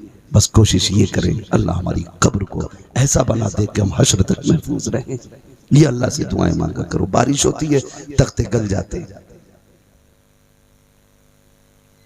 तख्ते गल जाते बारिश होती है तो, और कभी कभी कफन नजर आता है, कभी हड्डियां नजर आती हैं। यही तेरा मेरा हश्र होना है। इतनी अच्छी जिंदगी कर लो कि खुदा की कसम किस्मत से अगर कब्र बैठ जाए और हमारा वजूद नजर आ जाए तो वजूद गला ना हो, सड़ा ना हो, जैसा रखा हो वैसे ही रह जाए। और कोई पूछे ये क्या हुआ, तो हम कब्र से कहें ज़मीं मैली नहीं होती, ज़मन मैला नहीं होता, मोहम्मद के गुलामों का कफन मैला नहीं होता। ऐसी जिंदगी हमें गुजारनी है, ऐसी गुजारनी। किसी का सहारा बनो नौजवानों। मर्द वो होता है जो अपनी कमाई पे लोगों को पालता है, हाँ, और वो नामर्द होते हैं जो औरत के बाप के पैसे पे पला करते हैं। मर्द बने, नामर्द नहीं, मर्द बने।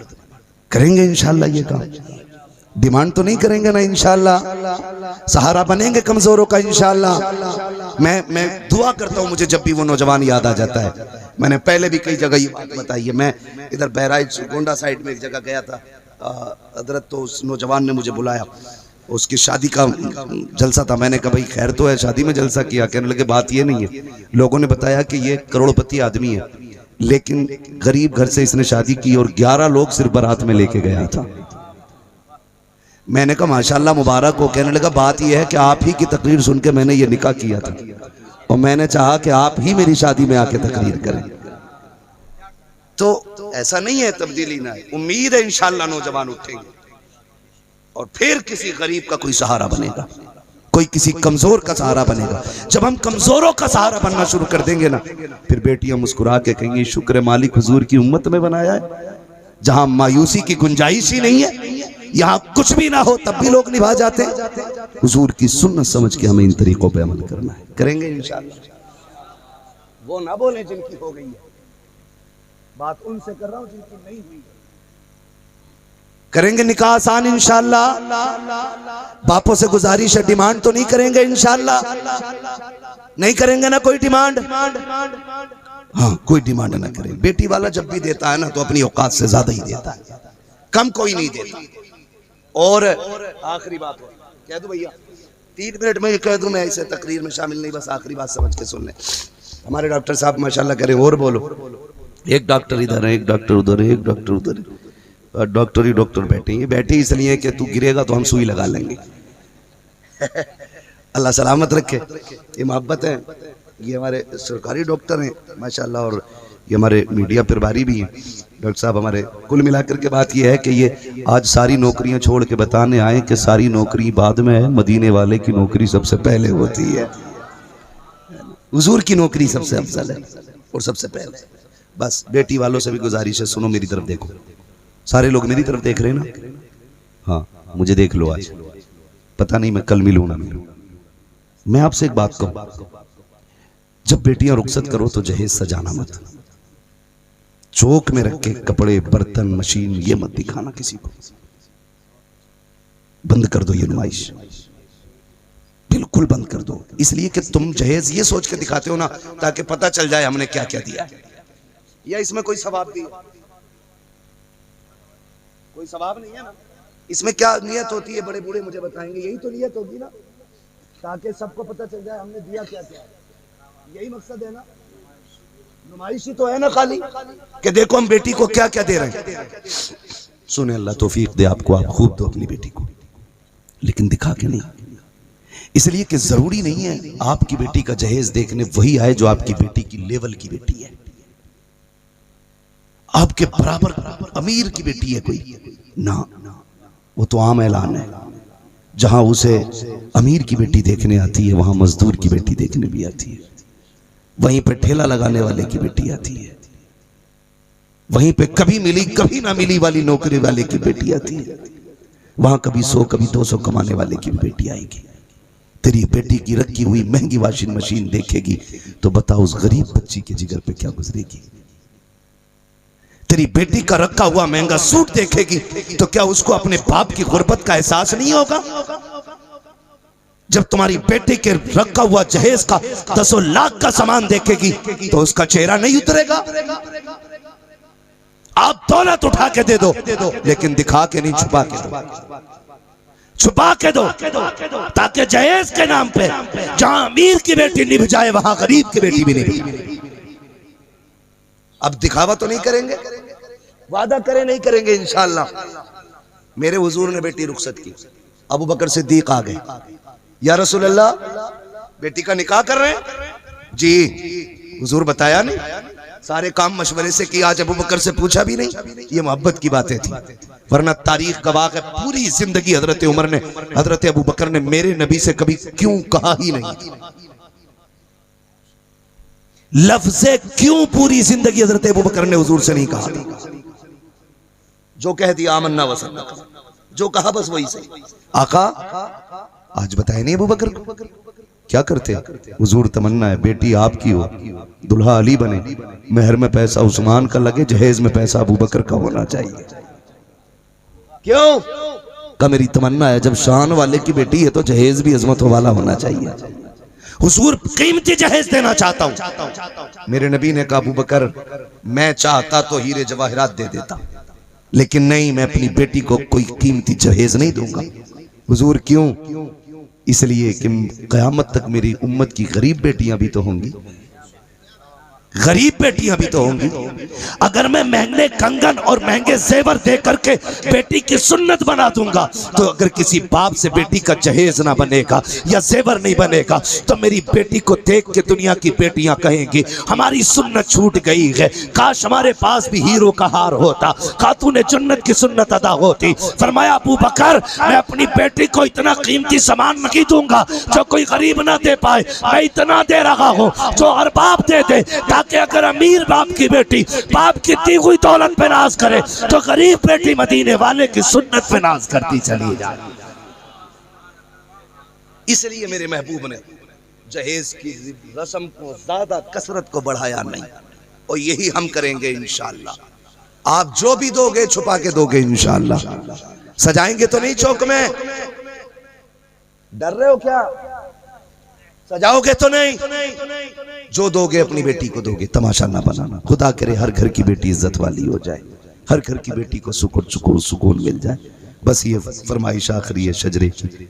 वादा करें इंशाअल्लाह ये फालतू रस्में खत्म करेंगे इंशाअल्लाह, अपने उलमा के पीछे चलेंगे इंशाअल्लाह।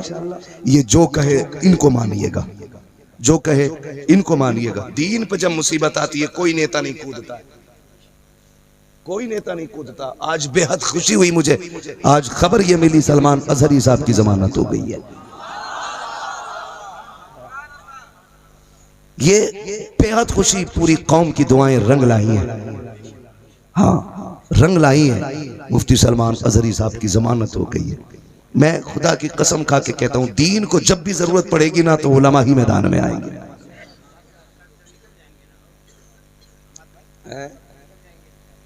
अब वो आज ही निकलने थे शाम में, पता नहीं अब का क्या अपडेट है। हम तो दबा खा के लेते, मैं अब इस पे नहीं बुलवा, ये मसला दूसरा हो जाएगा। हाँ, आज शाम में उनकी मतलब बेल तो दोपहर ही हो गई थी सुप्रीम कोर्ट से, अल्लाह सलामत रखे।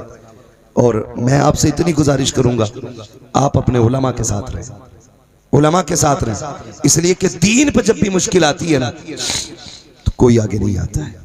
ये वोट लेने के लिए आते हैं दलाल टाइप के लोग, दीन के लिए सर कटाने के लिए उलमा ही आगे आते हैं, उलमा ही आगे आते हैं। 10 महीने जेल काटना कोई आसान नहीं है, आसान नहीं है 10 महीने जेल में गुजारना, मगर हुजूर के दीन के लिए पूरी जिंदगी भी हम फांसी पर लटकने के लिए तैयार हैं।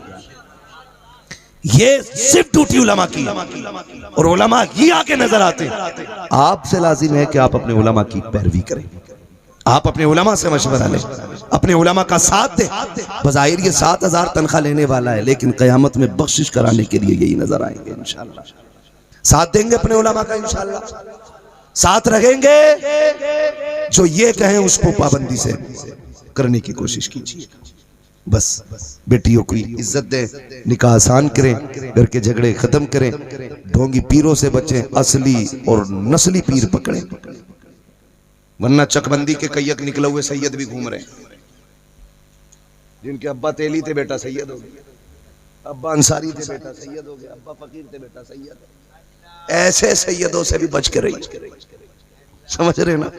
अल्लाह आपको सलामत रखे, असली नस्ली लोगों से मिले जाकर के। हाँ, बस मैं आखिरी फरमाइश पूरी करूं, 1.5 घंटे से ऊपर सुई जा चुकी है, आप जरा कह दें सुभान अल्लाह।